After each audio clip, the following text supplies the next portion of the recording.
Bonjour à tous et bienvenue dans cette nouvelle entrevue pétillante. Bonjour Anne-Claire. Bonjour Thérèse, bonjour à tous. C'est vrai que ça fait très pétillant nos entrevues parce que comme à chaque fois on se raconte des blagues juste avant de commencer, donc après on est à chaque fois mort de rire en commençant le podcast. Mais bon, tant mieux, ça met un petit peu de bonne humeur pour un sujet ultra sérieux que l'on va aborder aujourd'hui. Vous l'avez vu sûrement dans le titre de la vidéo, il s'agit de l'hypnose. On en a parlé un tout petit peu sur Instagram pour collecter vos questions, donc on y répondra aussi dans ce podcast. Il y a eu pas mal de réactions de personnes qui sont, dès qu'elles entendent le mot hypnose, c'est forcément mauvais, etc. Et ce que je comprends très bien, parce que j'étais comme vous avant. Mais on va justement parler de ce sujet, définir ce que c'est. Est-ce qu'il y a une ou des formes d'hypnose qui sont acceptées par l'Église ou pas? Est-ce que c'est efficace aussi? Comment on peut s'en servir, etc. Et regarder lesquelles sont des formes qui, pour le coup, sont très dangereuses, interdites, etc. À quelles conditions? Comment savoir vers quel thérapeute se tourner, etc. Et Anne-Claire, tu es spécialiste, je crois. Enfin, tu vas nous expliquer, mais tu es hypnothérapeute. Donc, on va pouvoir en savoir plus grâce à toi. Ah, tu n'es pas hypnothérapeute, d'accord? Je me trompe. Je suis hypnopraticienne. Il y a une nuance, mais je l'expliquerai. Ah bah très bien, voilà, comme ça tu vois, même moi je me trompe. Et en fait, pour tout vous expliquer, en fait, il y a eu beaucoup de choses qui ont été dites par rapport aux médecines parallèles. Enfin, il y a toujours beaucoup de choses, que ce soit sur Instagram, sur le canal Telegram de Femmes à part, etc. Et en fait, il y a tout qui se mêle. Alors, soit les gens sont d'office ultra méfiants et ils rejettent tout en bloc, soit au contraire, ils se jettent dans tout à bras ouverts.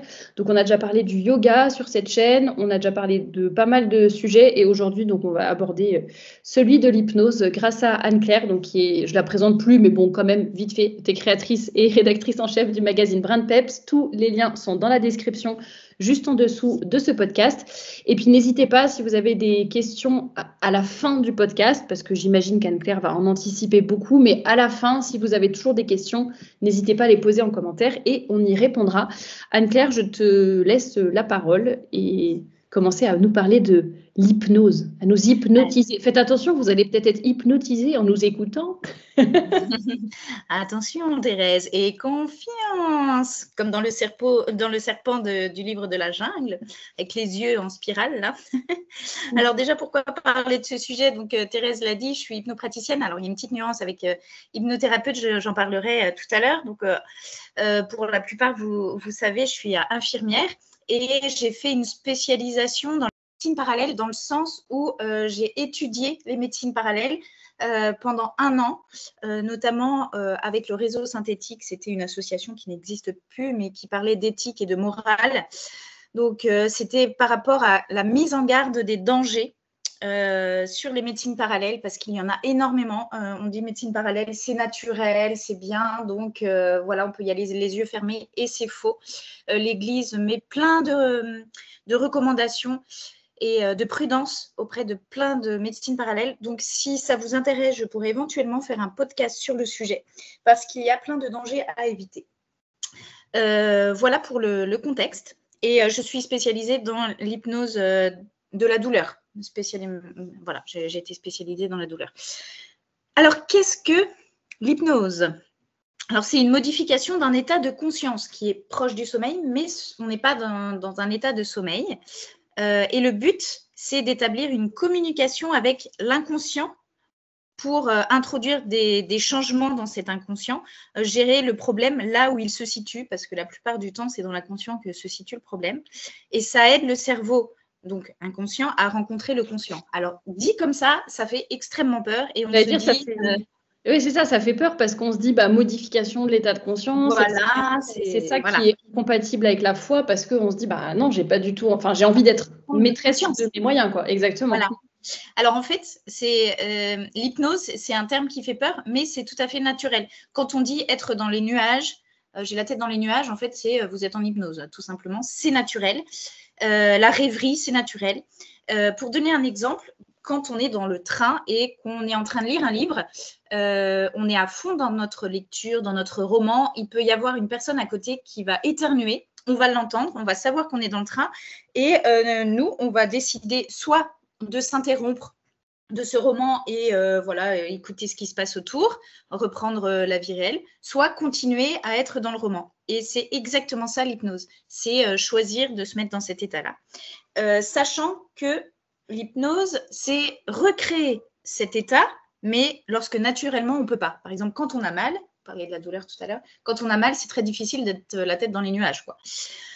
Donc l'hypnose, c'est favoriser cet état-là. Voilà un petit peu pour la définition. Rapidement. Merci. Comme ça, non, mais tu vois, rien que de fait de dire, tiens, avoir la tête dans les nuages ou être en train de rêver, c'est vrai que parfois, tu sais, quand on a un peu les yeux dans le vague ou qu'on est vraiment, ouais, comme tu dis, on ne fait pas attention forcément à ce qui se passe autour de nous parce qu'on est presque dans un monde différent, j'allais dire, et pourtant personne ne nous a hypnotisés, donc ça montre bien que ce n'est pas forcément dangereux ou mauvais. Et peut-être comment ça marche? Oui, j'allais dire, tu peux peut-être plus expliquer concrètement comment ça marche quand on a volontairement, parce que là, tu as un peu dit que ça peut nous arriver presque involontairement, en fait, d'être un peu dans cet état-là, mais si on veut le faire volontairement, enfin voilà, comment ça marche, pourquoi, etc.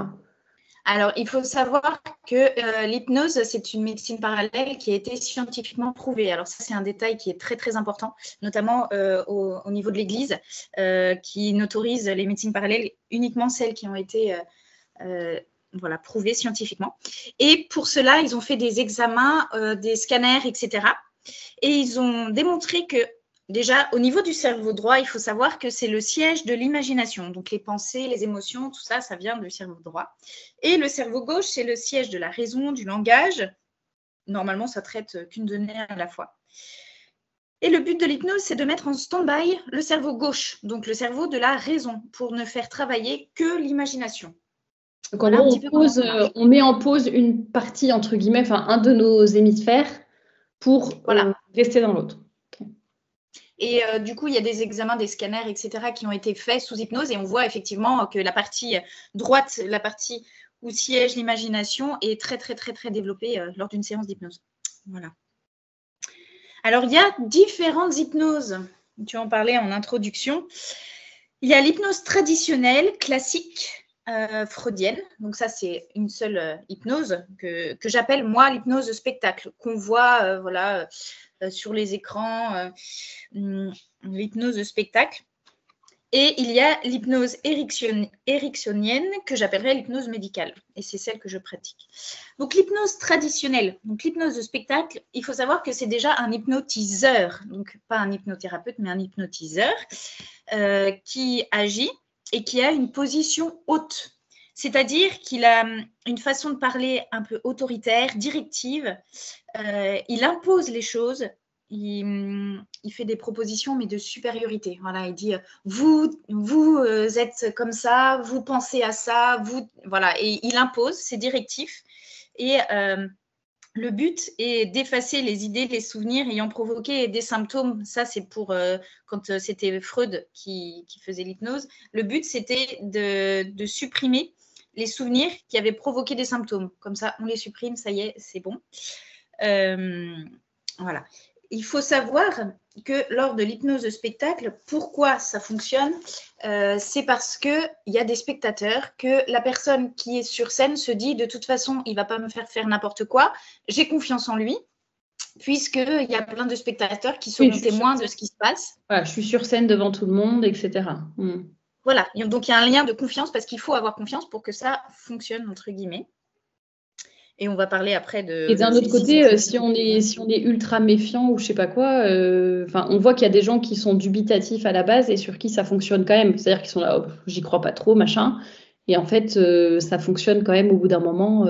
Alors, plus ou moins. C'est-à-dire qu'on a tous des barrières intérieures. Par exemple, si on est pudique, on sait qu'on n'a pas envie de se dévêtir devant tout le monde. Si on est sous hypnose, on ne le fera pas non plus, même en hypnose de spectacle. On a des barrières inconscientes qui font que voilà, ça ne marchera pas. Et si ça fonctionne, même si on n'y croit pas, c'est vraiment parce qu'on a confiance en la personne principalement. Voilà pour l'hypnose spectacle et freudienne. Et pour l'hypnose ericksonienne médicale, c'est un hypnothérapeute ou un hypnopraticien qui pratique et qui a une position basse. Donc, la façon de parler n'est pas la même. Déjà, il s'adapte au patient. il s'adapte à ce que aime la personne, donc il a besoin de connaître la personne avant pour savoir ce qu'elle aime, etc. Et le patient est acteur de sa guérison. C'est le patient qui va choisir et imaginer ce qu'il veut. Et l'hypnopraticien n'exerce pas le contrôle. Il ne donne pas de phrases directives et il ne fournit pas nécessairement en fait, de solutions. C'est vraiment une relation collaborative et voilà, qui permet au patient de réfléchir et de l'aider à avancer.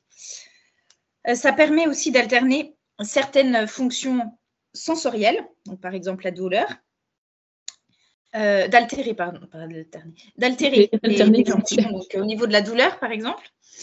Physiologique, donc si vous êtes par exemple dépendante au sucre, au tabac, voilà, tout ce qui est dépendance, ou psychologique, ça peut être des phobies ou plein d'autres choses. Voilà, ça permet d'altérer toutes ces choses-là pour atteindre un objectif particulier. Donc, c'est pour ça qu'on fait appel à l'hypnose en général.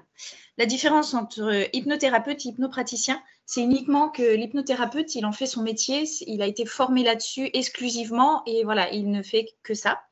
Et hypnopraticien, c'est moi, par exemple, je suis infirmière et j'ai eu une formation d'hypnose très poussée dans l'hôpital qui était le premier hôpital à utiliser l'hypnose. J'étais dans un service qui était où les patients étaient extrêmement douloureux. L'un des plus douloureux de l'hôpital, c'était le service des amputations vasculaires et aussi au bloc opératoire. Pour vous dire, on opérait les patients au niveau de la carotide. Il fallait absolument que le patient soit conscient, puisse parler pour éviter qu'un caillot n'aille au cerveau. Donc, il fallait lui dire de, par exemple, tirer la langue, faire une phrase complète, sujet, verbe, complément, et voilà, faire lever la main, etc. Donc, il ne pouvait pas être endormi complètement. Donc, on mettait des doses morphiniques très, très importantes, des doses au niveau local très, très, très importantes. Et une fois que l'hypnose est arrivée dans cet hôpital-là, et puis dans les autres ensuite, les séances se faisaient uniquement sous injection locale. Donc, le patient n'avait plus de morphine ni rien et ça fonctionnait très bien. Donc, ça, c'est très, très impressionnant. Et après, en retour de bloc, le patient allait mieux beaucoup, beaucoup plus rapidement puisqu'il avait eu beaucoup de morphine. Ouais. Et est-ce qu'il y a des contre-indications à faire de l'hypnose ? Très, très bonne question, Thérèse. Effectivement, il y en a. Surtout des troubles psychologiques graves, comme par exemple la schizophrénie, la paranoïa, la maniaco-dépression. Alors, pourquoi ces contre-indications ? Tout simplement parce que ce sont des maladies qui font travailler l'imaginaire. Et ça ne fait que les enfoncer dans leur état. Donc, c'est très, très, très dangereux de jouer là-dessus. Donc, il ne faut absolument pas, dans ces cas-là, utiliser l'hypnose. D'accord. Donc, c'est vraiment plus si on a des maladies psychiatriques ou psychologiques graves, quoi. Voilà. Et comment concrètement tu fais pour un patient, je prends l'exemple du patient parce que tu t'en as parlé là, ou autre chose, un autre exemple si tu veux, mais comment tu fais pour... tu sais, c'est pas le fait, je sais pas, j'ai déjà vu ça dans des séries ou je sais pas quoi, mais c'est pas le fait de dire bonjour, surtout restez calme, on va vous faire une incision dans la carotide, mais tout va bien, on va vous ouvrir le cerveau, mais tout va bien. Enfin, c'est hyper dur de se dire. Alors moi, je sais que j'arrive, par exemple, si j'ai des très fortes douleurs à certains moments de mon cycle, j'arrive à... Justement, je sais que si je me crispe, c'est ça qui va être plus difficile. Donc, j'essaye de me relaxer, de m'auto-persuader, de me dire Thérèse, reste calme. Je fais des exercices de respiration, par exemple. Et c'est vrai que ça aide un petit peu. Mais il y a un moment, en fait, la douleur reprend le dessus. Enfin, je ne sais pas comment dire, mais il y a un moment, on se recrispe, quoi. Alors, peut-être qu'avec quelqu'un, c'est différent, parce que là, je parle un peu d'autosuggestion. Mais est-ce que tu peux nous expliquer ça ? Eh bien, on parlera de l'auto-hypnose après. Je t'apprendrai comme ça. Après, tu n'auras plus jamais mal. Si seulement. En fait, la séance, en fait, comment ça se déroule ? Il y a des outils qui sont proposés. Et l'un des outils, c'est la suggestion. Bon, ça ne marche pas à tous les coups, mais ça fonctionne bien. Et par exemple, Freud, lui, il a arrêté l'hypnose parce qu'il y avait certains patients qui étaient résistants à cette suggestion. Il disait il fallait que... Voilà, il était très directif, il faut que vous vous retrouviez dans telle situation, etc. Et je ris parce que... Elle se moque de moi. Les notes sont dans le mauvais sens, j'y peux rien. Pardon. Donc, il a arrêté l'hypnose parce qu'il dit l'hypnose, ça ne marche pas sur tout le monde, donc c'est très bizarre, etc. Mais il faut savoir qu'en fait, les suggestions, c'est juste des propositions qu'on donne aux patients et lui, il va partir où il veut dans l'imaginaire. Mais on commence souvent les séances par un travail de respiration. Donc, ça peut être un petit peu comme de la sophrologie ou juste des exercices classiques de respiration, mais c'est vraiment pour se mettre dans un état de détente. Et puis, de bien prendre conscience de son corps pour savoir à quel point est lourd, quel point est douloureux, quel point est difficile, etc. Et une fois qu'on est vraiment dans cet état, voilà, où on est concentré sur son corps, on propose plusieurs autres outils. Ça peut être ce qu'on appelle le safe place. Ça, c'est une proposition d'être dans un lieu qui vous est agréable. Alors, ça peut être soit un lieu que vous connaissez déjà, que vous êtes allé en vacances, où vous vous sentez en sécurité. Ça peut être votre maison, ça peut être chez vos parents, ça peut être où vous voulez. Ou un lieu imaginaire. Vous aimeriez être sur une île déserte, aux Bahamas, que sais-je. Dans un hamac, au soleil. Voilà, c'est ça. Et donc, vous essayez dans l'imaginaire de vous focaliser là-dessus. Et après, on va partir dans des détails particuliers. Et voilà, il y a ça comme outil. Il peut y avoir d'autres outils aussi. Ça peut être, si c'est pour la douleur, par exemple, on propose au patient d'imaginer sa douleur comme un objet. Donc, ça peut être, par exemple, vous avez quelqu'un qui a extrêmement mal à la jambe. Il va vous dire, ah, ça me fait comme une boule de feu avec des piquants autour. Voilà, donc il va vous décrire la douleur. Il décrit sa douleur. Et ensuite, on va lui proposer d'inverser chaque image qu'il a de cette douleur en quelque chose d'agréable, par exemple, ou inverse. Par exemple, les pics, ça va devenir des plumes. Ce poids lourd, cette boule lourde, ça va devenir un petit ballon léger. Ou, voilà. C'est lui qui va imaginer ce qu'il veut. Et au fur et à mesure, la douleur se transformera en quelque chose de supportable et léger. Voilà, il y a plein de techniques, je ne peux pas en tout dire. Et puis j'allais faire un petit message de prévention, entre guillemets, mais voilà, toi, tu as vraiment fait des études, enfin des formations, etc. spécifiques. Tu Avec nous donnes un diplôme. des clés. Voilà, tu as un diplôme, tu nous donnes des clés. Voilà. Maintenant, quelques clés pour qu'on comprenne, etc. Mais ça ne veut pas dire, tiens, maintenant, j'ai compris que Anne-Claire m'a tout expliqué dans l'entrevue pétillante, c'est bon, je vais pouvoir faire de l'hypnose sur, je ne sais pas, mon enfant qui est ultra malade ou j'en sais rien. Enfin, soyez prudents quand même, quoi. Oui, voilà. Une formation. Là, je vous dis comment ça fonctionne, mais enfin, si vous faites ça, ça ne fera pas de mal, mais ça ne fera rien, quoi. Une séance est plus complexe que ça. Mais il faut savoir aussi qu'il faut utiliser le langage, entre guillemets, de la personne, c'est-à-dire savoir quel sens est le plus important parmi les 5 sens chez cette personne. Donc, il y en a certains qui sont beaucoup plus auditifs, certains qui sont beaucoup plus visuels, etc. Et il faut utiliser ça pour savoir comment parler à la personne et insister sur certains mots et certains champs lexicaux pour que la personne se sente plus concernée et rentre un peu plus dans cet état. Je peux donner quelques exemples de séances qui m'avaient marqué auprès de mes patients. Ça peut peut-être intéresser les auditrices. Je me souviens donc d'un patient, donc c'était au niveau des amputations. J'y croyais pas du tout quand j'ai fait la formation, mais vraiment, vraiment pas du tout. Je trouvais ça vraiment uluberlu et même pendant les cours, je trouvais ça dingue. Mais bon, je me suis dit, je vais tester. Donc, un patient qui était amputé et qui avait des douleurs extrêmes et les pansements étaient vraiment, vraiment très douloureux. Je ne vous raconte pas le détail du pansement, mais c'était vraiment très difficile à faire et ça durait longtemps. Ça durait 3/4 d'heure à peu près. Et il voulait absolument se retrouver dans une forêt, etc. Donc, je lui ai fait imaginer être dans une forêt. Il se promène, il y a une branche, il y a un oiseau qui se pose sur la branche et là, le patient se met à bouger dans tous les sens et tout. Je précise qu'il avait eu très, très, très peu d'antalgiques et quasiment que au niveau local.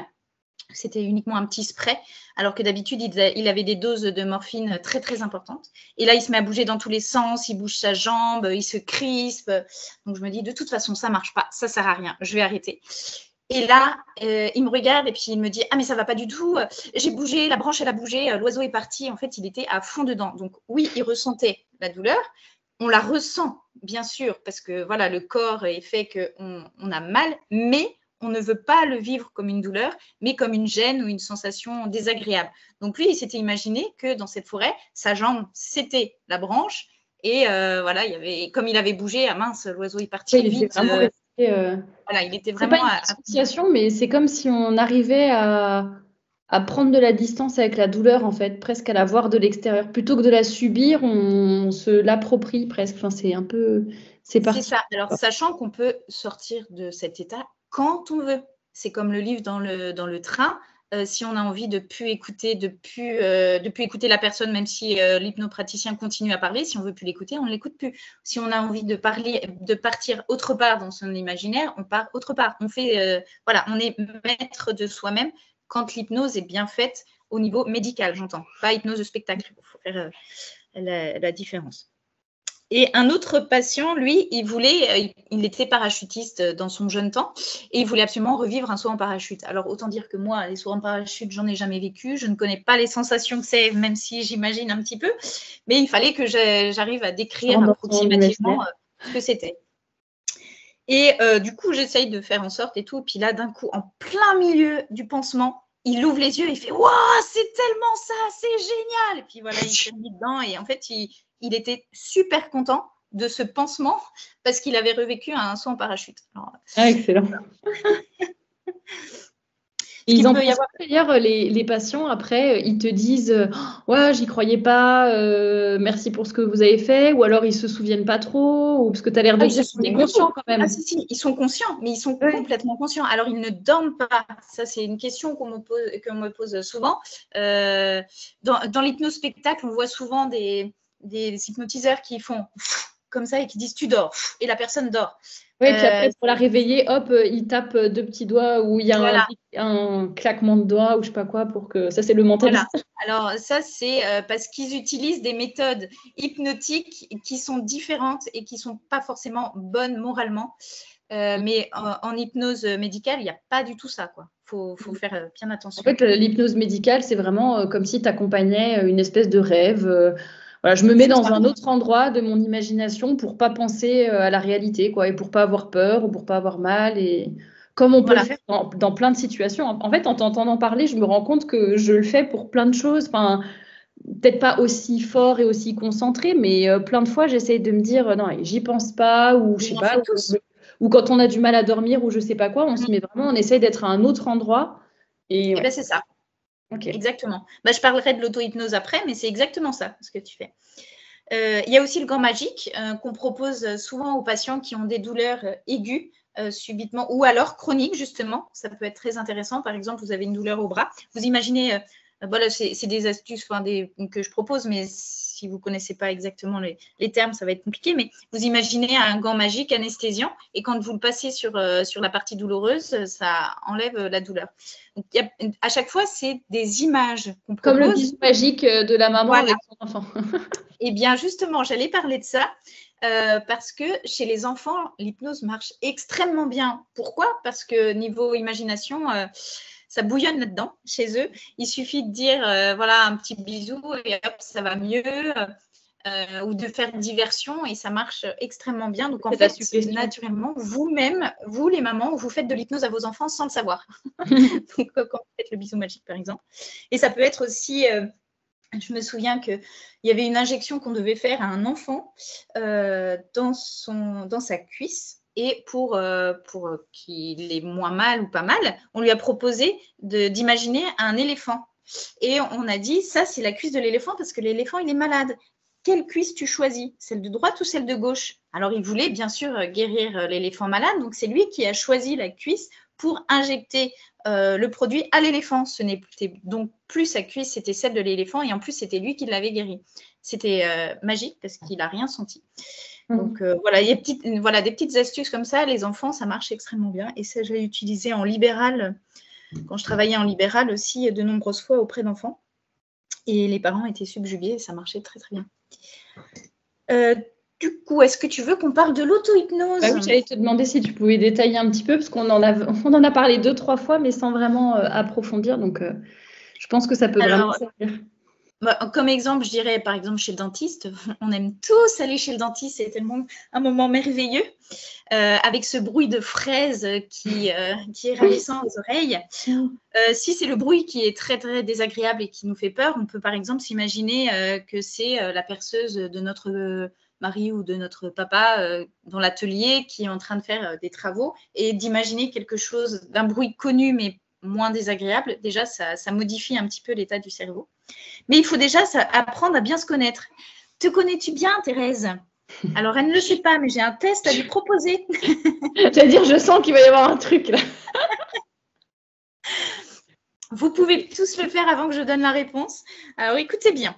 Alors, Thérèse, Anne-Claire a rendez-vous avec Thérèse à 16h pile au centre du village. Anne-Claire est au centre du village et elle sait que Thérèse est en retard. Comme Mais comment d'habitude. le sait-elle? T'as dit quoi? Comment Anne-Claire sait que Thérèse est en retard? Je t'ai donné rendez-vous dans le centre du village à 16h pile. Oui. Je n'ai pas de montre, mais je sais que tu es en retard. Comment puis-je le savoir? Je sais pas, il y a une horloge sur l'église ou j'en sais rien. Donc, ta réponse, c'est j'ai une horloge sur l'église. Ou donc, je tu es sais plus pas, visuel. Oui, non, mais c'est une bonne réponse. Hein. Comment tu aurais pu savoir l'heure autrement? Tu sais que je suis en retard parce que toi, tu étais à l'heure et du coup, si je suis pas là, c'est que je suis en retard. Mais comment je peux savoir que je suis à l'heure? J'en sais rien, écoute, donne-nous la réponse. Non, mais c'est bien. Non, mais tu as donné une réponse. Donc, tu as dit que tu as regardé l'heure à l'église. Donc, ça veut dire que tu es visuel. Toi, tu te renseignes au niveau de l'horloge. Donc, après, dans la façon de parler en niveau hypnose, ce sera au niveau visuel. Moi, la réponse que j'avais donnée, c'était parce que ça a sonné 16 heures à l'église. Donc, moi, je suis beaucoup plus auditive. D'autres personnes diront, je demande aux gens qui sont autour de moi. Eux, ils sont kinesthésiques. C'est-à-dire plus au niveau du contact physique. C'est marrant, ça. Alors, pour ceux qui sont plus au niveau du goût, ça, je ne sais pas, mais je crois qu'il n'y en a pas beaucoup. Mais c'est marrant parce que c'est vrai que quand j'essaye de... un truc bête, mais quand la dernière fois, je suis partie faire mes courses, j'ai oublié ma liste de courses. C'est le truc qui m'arrive tout le temps. Donc, j'ai fait ma liste, mais je l'ai oubliée chez moi. Et quand j'étais en train de faire mes courses, j'imaginais le papier et j'étais en train de me dire, attends, la première ligne, il y avait marqué, je dis n'importe quoi, il y avait marqué banane. Je sais qu'après, il y avait sucre. Je sais qu'il y avait une troisième chose, mais je ne sais plus quoi. Mais en fait, mon papier, vraiment, je le vois dans ma tête, quoi. Voilà. Bref, ok. Donc, chez vous, faites le test. Et puis, avant même d'écouter la fin, j'espère que vous allez... ou faites-le à votre entourage, ça peut être intéressant de savoir.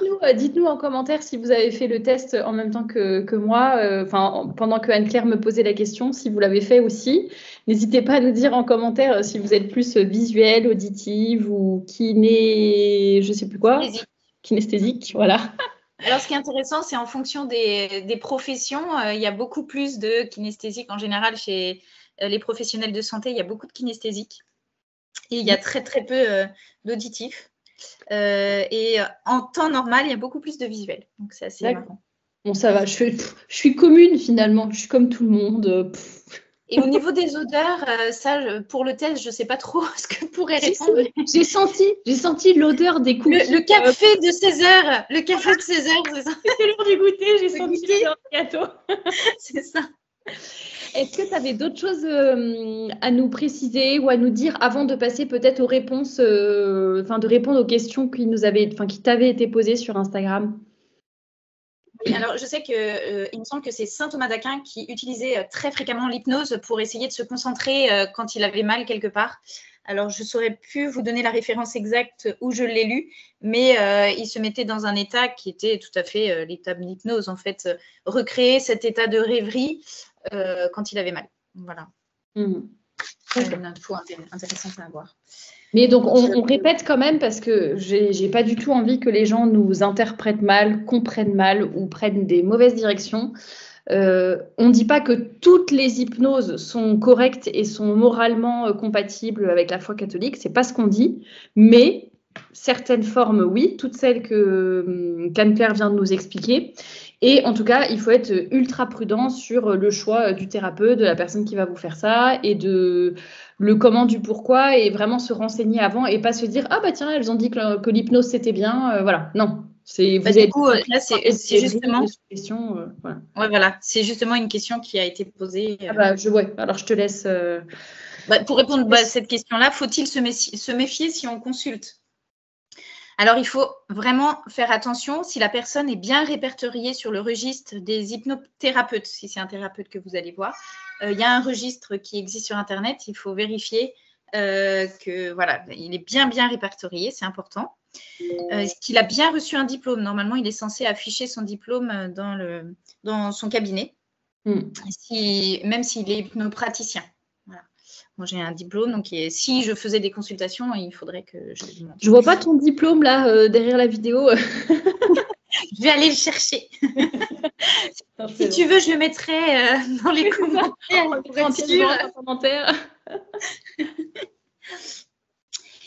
Vérifier quelle hypnose il pratique. Donc, si c'est l'hypnose traditionnelle, donc pas recommandée, ou l'hypnose ericksonienne. Et vérifier tous les points que l'Église préconise de vérifier quand il s'agit de médecine parallèle. Donc ça, j'en parlerai éventuellement dans un autre podcast, mais voilà, il y a plein de points à connaître qui sont très, très importants. Si ça vous intéresse qu'on fasse un podcast, une entrevue pétillante spécialisée qui fera un focus un peu plus sur les médecines parallèles en général. Et il faut faire attention, c'est pas parce qu'un praticien est catholique que ce qu'il fait est forcément bien. Il peut parfois faire quelque chose de mal sans le connaître, sans le savoir, par manque de formation, par manque de connaissances en la matière au niveau de ce que préconise l'Église, tout ça. Donc, il faut vraiment se méfier. C'est pas le fait qu'il soit catholique que ça soit forcément bien. Voilà, sur les choses pour lesquelles il faut se méfier.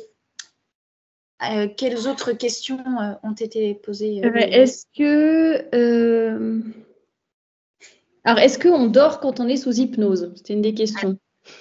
Alors, non, on ne dort pas, sauf si on décide de s'endormir, mais par choix, voilà. Mais nous ne sommes pas endormis quand on est sous hypnose. Ni dans un état de conscience différent. Enfin, on reste maître de notre conscience. C'est ça. Exactement. Voilà. Dans l'hypnose ericksonienne, voilà. Moralement compatible avec la foi. Est-ce que c'est un don? C'est une des questions qu'on a eues aussi. Est-ce que c'est un don d'être hypnothérapeute ou hypnopraticien? Alors, très bonne question. Non, absolument. Non, ce n'est pas du tout un don. Si quelqu'un vous dit j'ai un don, méfiance. Surtout, n'allez pas le voir parce que ce n'est pas du tout un don, ça s'apprend. Et c'est des techniques particulières qui s'apprennent et qui ne sont absolument pas un don. Donc, méfiance. Je regarde les autres questions. Alors, de quoi il faut mais ça, je crois que tu en as parlé, le diplôme, etc. Et est-ce que ça marche à tous les coups? Et sur tout le monde, oui et non, ça dépend. Ça dépend des contre-indications qu'on a données. Donc, si y a un problème psychologique, ça va fonctionner à fond, mais c'est très mauvais, donc il ne faut pas. Ça va fonctionner sur la totalité des enfants la plupart du temps, sauf s'ils ne veulent pas écouter, et dans ces cas-là, voilà. Et il faut absolument que la personne ait confiance. Si la personne n'a absolument pas confiance et ne veut pas, elle est tout à fait maître d'elle-même. Donc, ça ne marchera pas parce qu'elle ne veut pas. Donc, en soi, il y a des personnes qui sont plus sujettes que d'autres à rentrer dans cet état parce qu'elles ont plus d'imagination, parce que leur cerveau droit est plus développé. Voilà. Autre et dernière question, je crois. Est-ce qu'on perd notre état de conscience? C'est ça? Oui. Et donc notre capacité à aimer Dieu? Ça, c'est une très bonne question. Oui, voilà. Eh bien, non. Normalement, on n'a pas du tout, vu qu'on a conscience en ce qu'on fait, on ne perd pas du tout cet état de capacité à aimer Dieu. Et heureusement. Mais tu vas me dire, objection, votre honneur, Thérèse. On a déjà entendu parler qu'il y a des tueurs en série qui étaient tueurs en série uniquement parce qu'ils étaient sous hypnose. Alors, que dire de ça? Eh bien, déjà, ce n'était pas l'hypnose ericksonienne. Et de deux, c'était très, très, très probablement une personne qui avait des troubles psychologiques déjà à la base très importantes et voilà, qui fait partie des contre-indications de l'hypnose. Donc, je pense que la personne qui l'a, entre guillemets, hypnotisé a fait exprès d'utiliser ce genre de personnes très faibles psychologiquement pour créer ça, quoi. Parce que par exemple, si tu pratiques la bonne hypnose ericksonienne sur moi, tu pourras quand même pas, en me faisant aller dans mes rêveries, etc., imaginer que je suis à un autre endroit et tout, tu pourras quand même pas me faire tuer quelqu'un, par exemple. Alors, si toi, dans ton inconscient, tu n'aimes pas tuer les gens, tu ne pourras pas le faire.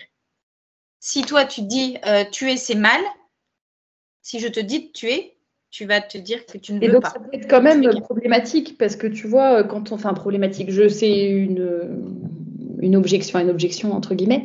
Je ne sais pas si tu as la réponse, mais parce que tu vois, quand on refoule quand même un certain nombre de choses parce que justement, on n'est pas des animaux, on maîtrise nos passions, on maîtrise notre volonté. Donc, dans la vie de tous les jours, je vais éviter, si par exemple quelqu'un m'énerve énormément, je vais éviter de le baffer parce que voilà, je sais que ça se fait pas et puis il faut que je me maîtrise, tout ça. Mais il peut arriver qu'après dans mes rêves, moi ça m'arrive la nuit, mais je hurle contre les gens, mais parce que je sais que c'est parce que je me suis retenue. Comment dire? Oui, contre moi notamment. Oui, j'imagine bien. En fait, c'est un peu mon inconscient qui se libère. Alors je ne tue pas les gens dans mes rêves, je vous rassure. C'est normal. Mais du coup, ça veut dire que sous hypnose, tu pourrais potentiellement me faire des choses qu'en fait je refoule, mais pas parce que voilà, mais enfin. Non. Parce que justement, sous hypnose, on n'est pas dans un état de sommeil et que le but du sommeil, c'est de décharger toutes nos émotions. C'est le but en fait de nos rêves et du sommeil, c'est de décharger tout ce qui s'est passé dans la journée au niveau émotionnel et au niveau intellectuel, tout ce qu'on a appris, on continue à l'apprendre dans le sommeil et à décharger tout ça. L'hypnose, c'est pas du tout ça. Justement, c'est pas en état de sommeil, c'est vrai. Pas un état de sommeil. Et tout ce qui est dans l'inconscient, c'est toucher l'inconscient, effectivement, mais ce n'est pas enlever toutes les barrières qu'on a. Alors que le sommeil, c'est pas comme si on buvait de l'alcool ou je sais pas quoi qui désinhibe complètement, par exemple. Voilà, non. T'es pas dans ton état de conscience, tu peux faire, t'as plus de barrière, quoi. Oui, voilà. Non. Si je te dis sous hypnose, écoute, la personne que tu ne supportes pas, tu peux la tuer. Je ne vais pas mourir parce que je sais que tu as envie de me tuer, mais je ne vais pas mourir, je le sais, parce que je te connais un petit peu et je sais que tu n'as pas envie de tuer les gens. Tu sais que c'est mal, disons. C'est ce qu'on dira officiellement. Oui, voilà. Les filles horribles. Les entrevues pétillantes commencent à tourner mal. Mais c'est de l'humour pour ceux qui nous écoutent. Ne prenez pas mal les choses, mais d'accord, je comprends mieux. C'est pas la même chose que le sommeil. Donc, écoutez, si vous êtes comme moi, que vous avez d'autres questions sur l'hypnose, etc., n'hésitez pas à les poser. Mais surtout, vraiment, comme l'a dit Anne-Claire, méfiez-vous. C'est pas une chose à prendre à la légère. Enfin, méfiez-vous, renseignez-vous, je veux dire, avant. Oui. De faire ce genre de choses. Après, une fois que vous êtes sûr, il n'y a pas de problème. Moi, je pense que ce que je vais retenir, c'est vraiment tout ce qui est auto-hypnose parce que je trouve que je le faisais un peu déjà sur certains points.